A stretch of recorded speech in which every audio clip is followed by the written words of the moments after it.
বন্ধুরা সবাই কেমন আছো? বন্ধুরা আজকে তোমাদের আপন মায়ের সাথে রাতে কাজ করার অসাধারণ একটি সত্য ঘটনা বলবো। গল্পটি শেষ পর্যন্ত শুনলে তোমরা বাধ্য হবে হাতের কাজ করতে। না হলে সবাই আমাকে কাজ করে দিয়ে যাবে, আমি বাধা দেব না। অয়নের সময়টা কিছুদিন ধরেই ভালো যাচ্ছে না। বাড়িতে পরীক্ষা নিয়ে বাবা মার সাথে অশান্তি, আর ওদিকে রিয়ার সাথে বাইরে। বন্ধুদেরকে বাইরেরটা বলা গেলেও বাড়িরটা কাকে বলবে ভেবে না পেয়ে একা চাপার চেষ্টায় ভুগছে। অয়ন মানে আমাদের এই সিরিজের মেন চরিত্র অয়নাংশু সেন এবারে ক্লাস 11 থেকে 12তে উঠেছেন বেশ কবার ফেল করার পর। তাই তার বাবা তাকে 8 জন গৃহশিক্ষকের ব্যবস্থা করে দিয়েছেন যাতে তার সোনার টুকরো ছেলেটি এবার উচ্চমাধ্যমিকে উতরে যায়। কিন্তু তিনি এটা জানেন না যে তার এহেন আয়োজনে তার হবু ছেলের বউ নিতান্তই অতিষ্ঠ হয়ে উঠেছেন। সদ্য ক্লাস 9 পাশ করে ওঠা রিয়া দেবীর এখন মনে হচ্ছে তার বাবুটি তার হাত থেকে বেরিয়ে যাচ্ছে, তাই তিনি রোজ এখন স্কুল যাওয়ার আগে তার বাবুর এক বন্ধুর সাথে রাস্তার ধারের বাঁশবাগানে যান বাবুকে নিয়ে আলোচনা করতে। এসবের মধ্যে অয়ন বাবাজি পড়েছেন মহাফাপড়ে। তার মধ্যে এসে জুটেছেন মিস লিসা নামের একজন। তিনি নাকি অয়নকে পড়াবেন ইংরেজি। এতদিন প্রণব বাবুর দয়ায় সেটায় নম নম করে অয়ন দিব্যি উত্তরে যেত, কিন্তু তার বাবার মনে হয়েছে এই নিতান্ত অপগণ্ড ছেলেটির জন্য আরও একটি দরকার। যাই হোক, সন্ধে বেলায় যখন তিনি এসে দরজার সামনে দাঁড়ালেন ততক্ষণে অয়ন আর অয়নের ছোট ভাই দুজনেই লাফিয়ে উঠল মনে মনে। ম্যামের সাথে পড়তে বসে অয়নের মনে হলো সে যা পড়ছে তা সবই জানা জিনিস। প্রথম কিছু না বললেও পরের দিকে একই জিনিস পড়ানোর ব্যাপারটা অয়নের কাছে প্রচণ্ড বিরক্তিকর লাগতে লাগল। সেটা লিসা মনে হয়ে খেয়াল পড়ল। অয়নের মা বাবা সন্ধেবেলা বেরিয়ে যান গুরুদেবের সান্নিধ্য পেতে। অয়ন আর লিসা ম্যাম থাকে বাড়িতে একা। এরকমই একদিনে অয়ন বসে ম্যামের দেওয়া কাজগুলো করছে, এমন সময় হঠাৎ লিসা বলে উঠল তার একবার বাথরুমে যেতে হবে। অয়ন নিজেকে আটকানোর চেষ্টা করেও পারল না। লিসা উঠে চলে যাওয়ার পর সেও তার পিছু পিছু দাঁড়াল। অয়নদের বাথরুম একটু আলাদা ধরনের, সামনে কোনো দরজা নেই। ভিতরে একটা আলাদা জায়গায় ল্যাট্রিনের জায়গা, বাকিটা খালি খালি। একটু পুরনো বাড়িগুলোয় এরকম দেখতে পাওয়া যায়। লিসা সোজা ভিতরে ঢুকে গেলে অয়নের দেওয়ালের সাথে নিজেকে সাটিয়ে দাঁড়িয়ে দেখতে লাগল। চোখের নিমেষেই অয়ন তার চোখের সামনে এরকম কিছু দেখে কেমন যেন একটা করে উঠল। লিসার বয়স বড়জোর 24 কিংবা 25। অয়ন চট করে ফোনটা বার করে ভিডিও করতে লাগল। লিসা ফিরে আসছে দেখে অয়ন টুক করে কেটে পড়ে ঘরে এসে বাধ্য ছেলের মতো বসে পড়ল। লিসা এসে বাকি পড়িয়ে চলে যাওয়ার পর অয়ন ফোনটা বার করে বসল হাতের কাজ করতে। লিসার বাইরে বেরিয়ে মনে পড়ল আজকে ফিস দিয়েছিল অয়ন, সেটা নেওয়া হয়নি। দরজা এমনি বাইরে থেকে দেওয়া আর নাড়াতে ব্যস্ত অয়নের না আটকানোয় লিসা সোজা ঘরের পাশে এসে দাঁড়াল। জানলা দিয়ে খাটের দিকে চোখ পড়তে থমকে গেল। বাবা কি বড় এইটুকু ছেলেটার, মনে মনে বলে উঠল। কিন্তু নিজের সাতকে সামলে বাইরে থেকে ডাকল অয়নের নাম ধরে। অয়ন চমকে উঠে ছিটকে গিয়ে সামলে নিয়ে ভয়ে ভয়ে জবাব দিল, হ্যাঁ দিদিভাই বলুন। একটু আসব। একটা জিনিস ভুলে গেছি, লিসা বলল। হ্যাঁ আসুন, অয়ন বলল। লিসা এসে খামটা নিয়ে মুচকি হেসে চলে গেল। কিছুদিন পর অয়ন নিজের ঘরে বসে আছে। পাশের ঘরে বাবা মা বেশ জরুরি কিছু বলছেন, তার আওয়াজ পেয়ে অয়ন কান পাতল। বাবা, না এই মেয়ের দ্বারা হবে না। শুধু শুধু। মা, কেন আবার কি করল? বাবা, সুভাষ বল এ নাকি কাজের এদিকে এবারের ইউনিটেও বাবু ধেরিয়েছে। ভাবছি এই মাসটা বলে ছাড়িয়ে দেব। ওই প্রণবাবুই থাক। মা, আচ্ছা যা ভালো বোঝ। বাবুকে একবার জিজ্ঞেস করো। অয়ন আর কিছু বলল না। এমনিও তার খুব একটা লাভ তার হয়নি, তাই কি হলো না হল তাতে তার কিছু এসে যায় না। সেদিন পড়াতে এসে লিসার মুখ ভার। অয়ন বুঝল বাবা তাকে কথাটা বলেছেন। লিসা তার দিকে তাকিয়ে বলল, একটা কথা বলবো তোমাকে। অয়ন বলল, হ্যাঁ বল। তোমার কি আমার কাছে পড়তে ভালো লাগে না? কেন? আজকে তোমার বাবা বলেছেন এ মাস পড়িয়েছে ছেড়ে দিতে। আমার এই টিউশনটা খুব জরুরি। তুমি একবার বল যে আমার কাছে পড়তে ভালো লাগে না। না তা না আসলে মাথায় থাকে না কিছু, যা পড়ি ভুলে যাই। তুমি একবার বলবে? তাহলে এটা যাবে না। আমি আর বলে কি করব? একবার বল না। যা বলবে তাই করব। যা বলবো তাই। বিশ্বাস হচ্ছে না? আচ্ছা চোখ বন্ধ করো। মানে? করোই না। অয়ন চোখ বন্ধ করল। তারপর লিসা যেটা যে কাজ করল অয়ন নিজেকে বিশ্বাস করতে পারছে না। লিসার সাথে বেশিক্ষণ পারল না অয়ন। অল্পক্ষণের মধ্যে এলিয়ে গেল। লিসা অয়নের উপর শুয়ে বলল, এবার বলবে তো? অয়ন একবার মাথা নাড়ল। এই তো লক্ষ্মী ছেলে, বলে লিসা খিলখিল করে হেসে উঠল। পরদিন সকালবেলা বাবা অফিস বেরিয়ে যাওয়ার পর মায়ের কাছে গিয়ে দাঁড়ালো অয়ন। মা পিছন না ফিরেই জিজ্ঞেস করলেন, কিরে বাবু, কিছু বলবি? অয়ন আস্তে আস্তে বলল, হ্যাঁ, আসলে সেদিন তোমরা বলছিলে দিদিভাইকে ছাড়িয়ে দেবে। মা বললেন, হ্যাঁ, আমি কিছু বলিনি, যা বলার তোর বাবাই বলেছেন। কেন, তুই কি চাস? প্রণব বাবুর ব্যাচে অনেক লোক, ঠিক করে বুঝতে পারি না, তার চেয়ে দিদিভাই বাড়ি এসে দেখিয়ে দেয়, সেটা তাও একটু বুঝতে পারি। আর এবারের ইউনিটে তো সবাই খারাপ করেছে, সুধাও কম পেয়েছে, বলে অয়ন থামল। অয়নের মা কিছুক্ষণ থেমে তারপর বললেন, আচ্ছা তুই এখন যা, আমি কথা বলে দেখব। অয়ন নিজের ঘরের দিকে যেতে যেতে মনে মনে ভাবতে লাগল, এবার লিসাকে কতভাবে কাজ করা যায় সেটা ভাবতে হবে। লিসাকে এবার থেকে তার হাতের পুতুল বানাতে হবে। রিয়ার দৌলতে অয়নের কাজের হাতেখড়ি হয়ে গেছে, আর ব্যাপারগুলো বোঝেও। বিকেলে স্কুল থেকে ফিরে এসে মাঠে গিয়ে দেখল রিপন বসে আছে। অয়ন বেছে বেছে তার পাশের জায়গাটায় বসল। তারপর বাকিদের হাতের ইশারা করতে তারা একটু সরে গেল।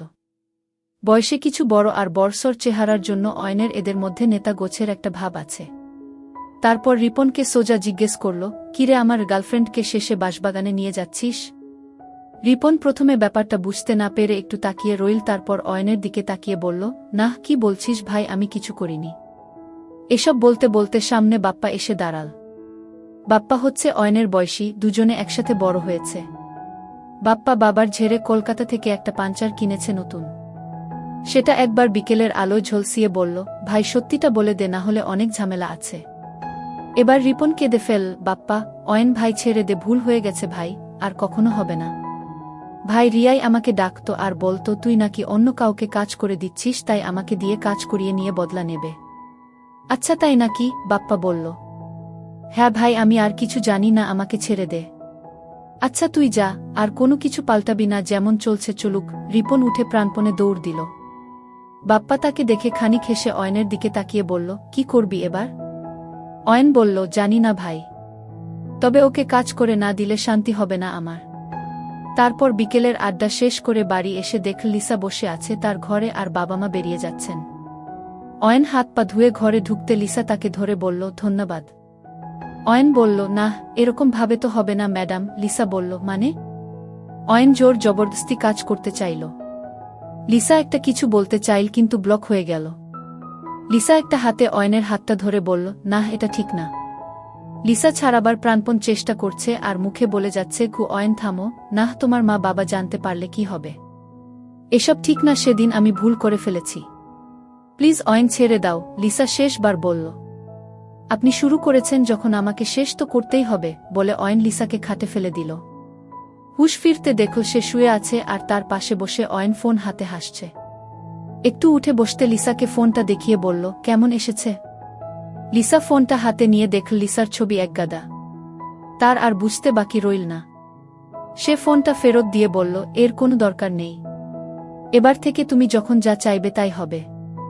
অয়ন মনে মনে ভাবল, এত মেঘ না চাইতেই জল, কিন্তু ছবিগুলো নিয়ে যা হয়েছে সেটা ম্যানেজ দিতে হবে। তাই বলল, তাহলে ছবিগুলো থাক, যখন দিতে পারব না তখন মারতে লাগবে। লিসাকে সেদিন আর কিছু না করেই ছেড়ে দিল অয়ন। বিকেল থেকে রিয়ার ব্যাপারটা নিয়ে বেশ মাথা গরম ছিল, তাই কিছু করতে আর ইচ্ছে করছিল না। পরদিন বিকেলে বাপ্পাকে নিজের বাড়িতে আসতে বলল অয়ন, আর লিসাকে বারণ করে দিল পড়ানোর জন্য সেদিন। বাপ্পা সন্ধেবেলা যখন এলো তার চোখ লাল হয়ে আছে, বোঝাই যাচ্ছে এতক্ষণ কোথায় ছিল। বাইরের ঘরে বসে বাপ্পা বলল, বল ভাই, কি হয়েছে? অয়ন একবার তার দিকে তাকিয়ে বলল, কি হবে বলে তোর মনে হয়? বাপ্পা বলল, বুঝলাম, কিন্তু কি করবি সেটাই তো বুঝছি না গি। অয়ন বলল, রিয়ার মায়ের ব্যাপারে কি জানিস? বাপ্পা একবার ভালো করে অয়নকে মেপে বলল, তুই রীতা কাকিমাকে কাজ করে দিবি? অয়ন একবার হেসে উঠে বলল, কই, সেসব তো কিছু বলিনি আমি। বাপ্পা মাথা নেড়ে বলল, ঠিক আছে, বলতে থাক। অয়ন বলতে শুরু করল, আমাদের মোড়ের মাথার দোকানে যে নাপিতটা আছে, নিমাই নাকি যেন নাম, রীতা তাকে নিয়ে এক জায়গায় কাজ করতে যায়, যেমন মা তেমন মেয়ে আর কি। নিমাই এর বাড়িতে ছেলেবু আছে, বাকিটা তুই বুঝে নে কি। বাপ্পা কিছুক্ষণ ভেবে বলল, তুই জায়গা বল, আমি খোঁজ এনে দেব। কিন্তু তুই এত কিছু জানলি কি করে? অয়ন বলল, চোখ কান খোলা রাখলেই সব জানা যায়। আর একটা কাজ কর, এই নাপিতটার নাম্বারটা জোগাড় করে দেছি। বাপ্পা একটা ঢোক গিলে বলল, হয়ে যাবে। পরের কয়েকদিন এই কাজে কেটে গেল। জানা গেল রীতা দেবী তার সান্ধ্বনাগরকে নিয়ে মাঠের ধারের পোড়ো বাড়িতে কাজ করতে যান। সেই মতো নাপিতের কাছেও ফোন চলে গেল। তারপর একদিন দুই বন্ধু হাজির হলো সেই বাড়িতে বিকেলবেলা। বিকেল গড়িয়ে সন্ধে হল, ভাঙা জানালাগুলো দিয়ে হালকা চাঁদের আলো ঘরটাকে আলো আধারিতে ভরিয়ে দিল। যথাসময়ে রীতা দেবী এসে হাজির হলেন। সেই আবছা আলোতেই ডাকলেন, কি নিমাই, কই তুমি? সাথে সাথে তার পিছন থেকে দুটো পুরুষ্ট হাত এসে ধরল। এরপর যা ঘটল তা একেবারেই আশা করেননি রীতা। কে তুমি? ছেড়ে দাও আমাকে, বলে চিৎকার করে উঠল রীতা। না, আজকে তো কাজ না করে তোমাকে ছাড়ব না, বলে ঘরে একটা আলো জ্বলে উঠল। সেই আলোয় রীতা দেখল তাকে আষ্টেপৃষ্টে ধরে আছে তারই মেয়ের বন্ধু অয়ন। একই তুমি? ছেড়ে দাও, তোমার মা বাবাকে আমি বলবো। ইস, তোমার লজ্জা করে না? আমি তোমার মায়ের মতো। ছেড়ে দাও বলছি, বলে উঠল রীতা। আমার মা আপনার মতো অন্যকে দিয়ে কাজ করিয়ে নেয় না, তাই ভুলেও ও কথা বলবেন না। তারপর সোজা খুতুইকিতে নেমে এসে বলল, আমরা তোর আর তোর নাগরের সব কাণ্ড প্রমাণ নিয়ে রেখেছি। যদি তুই কিছু করিস, এই গোটা মাধবপুরের লোকে তা টিভিতে দেখতে পাবে। সেটা কি চাস? না, এরকম কর না, আমার এরকম সর্বনাশ কর না, বলে শেষ চেষ্টা করল রীতা। কিন্তু তাতে কোনো কাজই হল না। অয়ন ধাক্কা দিয়ে রীতাকে মাটিতে ফেলে দিল। বাপ্পার দিকে তাকিয়ে বলল, তোকে কি আমি ওখানে দাঁড়িয়ে হাতের কাজ করতে বলেছি? বাপ্পা ইশারা পেয়ে এগিয়ে এলো। দুজন মিলে একসাথে কাজ শুরু করে দিল। বাপ্পা বলল, এটা তো হলো, এবার? অয়ন ক্লান্ত গলায় বলল, এটাকে আগে বাড়ি নামিয়ে দিয়ে আয়, তারপর একে এর মেয়ের সাথে একসাথে কাজ করে দিব। তবে আমার নাম অয়ন সেনগু। কথাটা শুনে রীতার যত না বেশি ঘেন্না লাগল, তার চেয়ে বেশি একটা আনন্দ তাকে ভরিয়ে দিল। অয়ন রীতাকে বাপ্পার বাইকে তুলে নিজে সাইকেল নিয়ে বাড়ির দিকে এগোল। পরের দিন স্কুলে যাওয়ার পথে রিয়ার সাথে দেখা হল। স্বাভাবিক কথা ছাড়া আর অন্য কোনো কথা হল না। স্কুলে গিয়ে বাপ্পার সাথে দেখা হওয়ার পর বাপ্পা আর সে হেসে কাটিয়ে দিল কিছুটা। তারপর জিজ্ঞেস করল, কাল নামাতে গেলি কি হলো? ওর সারা রাস্তা আর চলার অবস্থায় ছিল না, বলে বাপ্পা একবার পাশে তাকাল। পাশ কখন সুধা এসে দাঁড়িয়েছে সে খেয়াল দুজনের কেউই করেনি। দুজনে সে বিষয়ে খেয়াল না করে যে যার কাজে চলে গেল। বিকেলে ফিরে আজকে লিসার কথা মনে পড়ল। বাড়ি ফিরতে লিসা ঘর থেকে এসে ধরল অয়নকে। তার কিছুক্ষণের মধ্যেই দুজনের জামা কাপড় মাটিতে পড়ে রইল। তারপর ওয়াশরুমের দিকে গেল। বাথরুমে লিসা বসল আগে। তারপর অয়ন। কি ব্যাপার অয়ন বাবু? সেদিন পর থেকে আজকে বেশ ক্লান্ত লাগছে, জিজ্ঞেস করল লিসা। তোমাকে দেখিনি তাই, অয়ন বলল। থাক হয়েছে, অত প্রেম দেখাতে হবে না। তাই? এতদিন কত মিস করেছি তোমাকে বলতে পারবো না, আজকে পুরো শেষ করতে হবে। আচ্ছা, এখন শুধু দুজনের হাঁপানির আওয়াজ আর বাইরে সদ্য বৃষ্টির শব্দ শোনা যেতে লাগল। কিছুক্ষণ পর অয়ন পাশে তাকাল। লিসা তার দিকে তাকিয়ে আছে। তার ঠোঁটের একপাশ দিয়ে অয়নের পুরুষত্বের প্রমাণ গড়িয়ে পড়ছে। সরি, অয়ন লিসার চুলে হাত বোলাতে বোলাতে বলল। কেন? লিসা জিজ্ঞেস করল। বড্ড বেশি রাফ হয়ে গেছিলাম। তোমার কষ্ট হয়েছে? না, একটুও না। শেষে একটু শ্বাস নিতে অসুবিধা হচ্ছিল, কিন্তু তুমি আমাকে আজকে যা তৃপ্তি দিয়েছ তার জন্য এইটুকু সহ্য করতে আমার অসুবিধা নেই, বল লিসা। লিসা রানী, এই তো সবে শুরু, এখনো সারা রাত আছে। আচ্ছা, এই বয়সেই এত? চল ফ্রেশ হয়ে খেয়ে নি, তারপর দ্বিতীয় রাউন্ড হবে গু। আচ্ছা, বলে লিসা উঠে বাথরুমের দিকে পা বাড়াল। সন্ধেতে খাবার অর্ডার দিয়ে এনে নিয়েছিল, সেটা প্লেটে ঢেলে তারপর বাপ্পাকে দিয়ে আনানো একটা দামি বিদেশি লাল পানির বোতল থেকে কিছুটা দুটো গ্লাসে ঢেলে বসল অয়ন। লিসা বাথরুম থেকে বেরিয়ে এসে দাঁড়াল অয়নের সামনে। অয়নের চোখের পাতা পড়ল না। কি অসাধারণ সুন্দরী লিসা! লিসা এগিয়ে এসে তার পাশের চেয়ারটা টেনে বসতে যেতে অয়ন তাকে বাধা দিল। কি আমাকে বসতে দেবে না?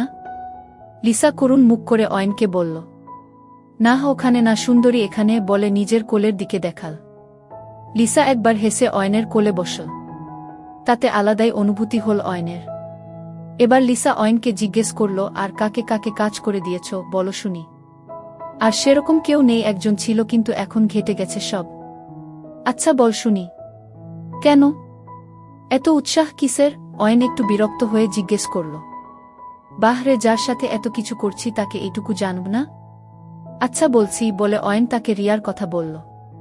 তোমারটা বল এবার, লিসাকে বলল অয়ন। আচ্ছা বলে লিসা বলতে শুরু করল। লিসার প্রথম হাতেখড়ি তার মামাতো দাদার সাথে। তার দাদা যখন এখানে পড়তে আসে কলেজে, তাকে 16 বছর থেকে টানা 2 বছর কাজ করে দিয়েছে। তারপর চাকরি পেয়ে চলে গেলেও বোনের খিদে সেই যে জাগিয়ে দিয়ে গেছিল তা আর থামেনি। তারপর একটা বয়ফ্রেন্ড থাকলেও ঠিক পোষায়নি লিসার। আগে এক জায়গায় পড়াতো, কিন্তু সেখানে ছাত্রের বাবা তাকে একা পেয়ে জোর করে কাজ করতে চেয়েছিল বলে পালিয়ে এসেছে। অয়ন তাইতে বলেছিল, কেন দিতেই তো পারতে। নাহ, ইস এই মোটা লোক, কিছু নেই। নাহ, পারব না, লিসা উত্তর দিয়েছিল। আচ্ছা তাই বল, আমি ভাবলাম আবার এরকম অফার ছেড়ে দিলে কেন? তা এখন আমার সাথে আর কারটা? আর কারণ না, তোমার ওইটার প্রেমে পড়ে গেছি আমি। ওইটাটা কি? অয়ন বলল।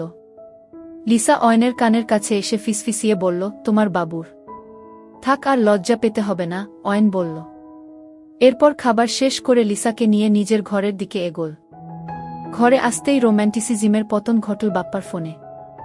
অয়ন একবার ফোনটার দিকে তাকিয়ে বিরক্তভাবে দেখে লিসাকে বলল, 1 মিনিট দাঁড়াও।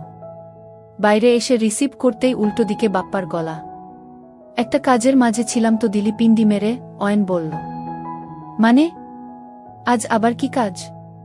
আমি তো তোকে ফোন করছিলাম আজকে আসতে, এখন কাকু কাকিমা তো নেই, বাপ্পা বলল। নাহ, পারব না, কাজে আছি। কি করছিস বলতো? পরে বল, এখন রাখতো। ঠিক আছে। রিপনের ব্যাপারে একটা খবর ছিল। কি খবর? নাহ, তুই তো কাজের মধ্যে আছিস, না বল কি খবর। ও রিয়াকে সব উগরে দিয়েছে। মানে? মানে হচ্ছে রিয়া জানে যে তুই জানিস রিপন ওকে কাজ করে দিচ্ছে। আচ্ছা, ভালোই তো হলো, আমারই কাজ এগোলগ। কি বলছিস? তোর কি প্ল্যান আমার মাথায় ঢুকছে না। যাই হোক, রাখি, এখন পরে কথা হবে, বলে বাপ্পা ফোনটা কেটে দিল। অয়নের মনে মনে রাগও হল, খুশিও হল। তারপর ঘরে ঢুকে দেখে লিসা তার আসার জন্যে উদ্গ্রীব হয়ে খাটের একদিকে বসে। তার চোখগুলো বেশ লাল, চেহারায় হালকা ঝিম। লাল পানির নেশা ভালোই চড়েছে। অনেক দিন পর আজকে লিসা নিজের মনের মতো তৃপ্তি পেয়েছে। তাই ঘুমের মধ্যেও তার মুখের হাসি লেগে রইল। অয়ন এক হাতে ফোনটা নিয়ে লিসার সব ছবিগুলো ডিলিট করে দিল। তারপর আজকে সেগুলোর জায়গা নীল দুজনের একসাথে কাটানো এই সুন্দর সময় আর ঘুমন্ত লিসার ছবি। সকালে ঘুম ভাঙল লিসার জড়ানো গলার ডাকে। কালকে দুজনেই দুজনের অবস্থা খারাপ করে দিয়েছে। লিসার হাঁটতে অসুবিধা হচ্ছে আর অয়নের সারা পিঠ ঘাড়ে কাটার দাগ। সেগুলো দেখিয়ে লিসা বলল, সরি, আমি খুব খারাপ, তোমাকে এরকম ভাবে কেটে দিয়েছি। অয়ন হেসে বলল, নাহ, এসব তো তোমার সুখের প্রমাণ। চল, আজকে একসাথে শেষবার স্নান করেনি। চল, বলে লিসা এগোতে গেল, কিন্তু অয়ন তাকে ধরে নিয়ে পাজাকোলা করে তুলে নিয়ে গিয়ে বাথটবে বসাল। গোসল সেরে দুজনে শেষ বিনিময় করে চলে গেল। বাপ্পা উল্টো দিকের রাস্তায় দিয়ে যেতে যেতে পুরোটা দেখল। তারপর লিসা কিছুটা এগিয়ে যেতে এসে অয়নের দরজায় নক করল। অয়ন একটু অবাক হয়ে গেল ব্যাপারটায়। তারপর দরজা খুলে সামনে বাপ্পাকে দেখে বলল, কিরে, কি ব্যাপার, তুই এখানে? হ্যাঁ, কেন? আজকাল মেয়ে নিয়ে রাত কাটাচ্ছিস আর আমি এলেই অবাক।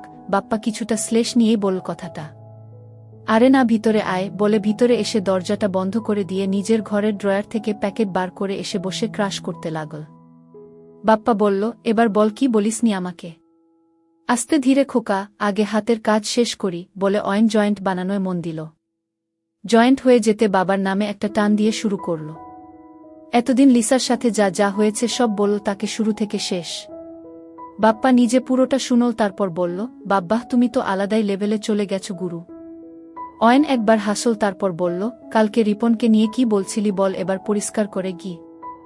বাপ্পা জয়েন্টে একটা লম্বা টান দিয়ে বলল, কালকে ওকে ধরেছিলাম আমি আর অয়নান্ত বিকাশপল্লীর কাছে। ধরে একটু ধাতানি দিতে সেই কান্নাকাটি শুরু করে দিল। বলেছে নাকি রিয়াকে সব কিছু বলে দিয়েছে। আমি তাইতে বলেছি তুই ফোন করবি। অয়ন বলল, তাহলে আর কি লাগা ফোন? এখন? হ্যাঁ, তা নয়তো কখন? আচ্ছা। ফোনটা বেশ কয়েকবার রিং হয়ে তারপর তুলো রিপন। হ্যালো, কে? জিজ্ঞেস করল সে। তোর বাপ বলছি রে। চিনতে পারছিস? বাপ্পা বলল।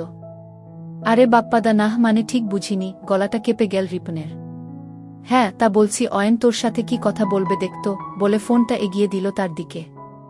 বলছি রিয়ার কি খবর? কবার হয়েছে? অয়ন জিজ্ঞেস করল। এই না না, আমি কিছু করিনি। তারপর আর তবে একটা জিনিস, ও খুব ক্ষেপে আছে। আজকে আমাকে ওর বাড়িতে ডেকেছে, না গেলে নাকি আমার মাকে সব আমাদের ছবি দেখিয়ে দেবে। কিছু কর, আমাকে বাঁচাও। খুব করুণ গলায় আস্তে আস্তে কথাটা বল রিপন। আচ্ছা তুই এখন রাখ, দেখছি কি করতে পারি, বলে অয়ন ফোনটা রেখে দিল। স্পিকারে থাকায় বাপ্পা সবটাই শুনল। তারপর অয়নকে জিজ্ঞেস করল, ব্যাপারটা একটু বেশিই বাড়াবাড়ি হয়ে গেল না? অয়ন উত্তর দিল। রিপন আমার পাশের বাড়ির ছেলে, ওকে চিনি আমি। তোর গার্লফ্রেন্ডকে কাজ করে দেবে নিজে থেকে, এত দম ওর নেই গে। কি করবি? রিয়া যদি ফাঁস করে দেয় তাহলে ওর এখানে টেকা দায় হয়ে যাবে। সময় হয়ে গেছে ওর খিদে ভালো করে মেটানোর, অয়ন বলল। তারপর বাপ্পাকে বলল, রেডি হয়ে যা, অনেক কাজ আজকে। বিকেলে যখন রিপন রিয়ার বাড়ির সামনে এসে দাঁড়াল তখন তার অবস্থা খারাপ। বাপ্পা আর অয়ন তাকে কথা দিয়েছে বাঁচাবে, কিন্তু দুজনের একজনেরও দেখা নেই। আস্তে আস্তে দরজায় নক করতে ভিতর থেকে রিয়া দেবী বেরিয়ে এলেন। কিরে টুটের ছেলে, তোর এত রস? আমার খিদে মেটাবি না? রিয়া বলল। নাহ মানে রিপন ভাবতে লাগল কি বলা যায়। হঠাৎ পিছন থেকে দুজনেরই চেনা গলা ভেসে এলো, এইটুকু বাচ্চার পানি দিয়ে কি হবে? তোর বয়ফ্রেন্ড আছে তো? তোর খিদে আজ আমরা দুজনে মেটাবু। রিপন পিছন ফিরতেই দেখে বাপ্পা আর অয়ন দাঁড়িয়ে আছে। মানে? এসবের মানে কি রিপন? রিয়া একটু ভয়ে ভয়ে জিজ্ঞেস করল। মানে আজকে আমরা 3 জনে মিলে তোর ক্ষুধা মেটাবরে, বলে ঠেলে বাড়ির ভিতর গেল। তারপর বাইরের ঘরের সোফায় ফেলে পরনের টি-শার্টটা ছিঁড়ে ফেলে দিল রিপন। রিপনের এরকম কাজ দেখে রিয়া অবাক হয়ে বলতে লাগল, না এটা করিস না রিপন, দেখ আমার মা আছে বাড়িতে, তোদের সবাইকে পুলিশে দেবে। অয়ন একবার হাহা করে হেসে উঠল। রিয়ার নিজের ছেঁড়া জামাটা কোনোমতে আটকে বলল, হ্যাঁ, আর আমার কাছে এই রিপনের ভিডিও আছে। একটা কেউ ছেড়ে দেবে না গি? আচ্ছা বাপ্পা, সব রেকর্ড করছিস তো? অয়ন জিজ্ঞেস করল। বাপ্পা হেসে বলল, একদম বস। এই রিপন, থামলি কেন? এতক্ষণে ঘরের এক কোণে এসে দাঁড়িয়েছেন রীতা কাকিমা। ওরা কেউই সেটা খেয়াল করেনি, কিন্তু রিয়া সেটা দেখতে পেয়ে বলল, বাঁচাও মা, এরা আমাকে জোর করে কিসব করছে। অয়ন একবার পিছন দিকে তাকিয়ে বলল, আরে আপনারই অপেক্ষা ছিল, আসুন, বলে বাপ্পাকে চোখের ইশারা করতে বাপ্পা গিয়ে রীতাকে সামনে নিয়ে এলো। তারপর অ্যাকসেপ্ট করে দিল। রিয়া এসব দেখে অবাক। কি যেন একটা বলছিলি? অয়ন বলল। রিয়া বাকরুদ্ধ হয়ে গেছে। রীতা লজ্জায় কুকড়ে গিয়ে পালিয়ে যেতে চাইল, কিন্তু বাপ্পা তাকে আটকে দিয়ে বলল, আরে সোনামনি, এই তো সবে শুরু, এখনই চলে গেলে হবে কি করে কি? রিয়া সব আশা ছেড়ে হতচকিত হয়ে রইল। তার মুখ দিয়ে কথা বেরোচ্ছে না। তার সামনে তার মাকেও অ্যাকসেপ্ট বানিয়ে দিয়েছে অয়ন আর বাপ্পা। একসময় অয়ন বলেছিল যদি তাকে রিয়া কখনো ধোঁকা দেয় তার ফল খুব খারাপ হবে। আজকে সে নিজের চোখের সামনে দেখতে পাচ্ছে। মা মেয়ে দুজনে 3 জন যুবককে দিয়ে কাজ করিয়ে নেওয়ার জন্য তৈরি হল।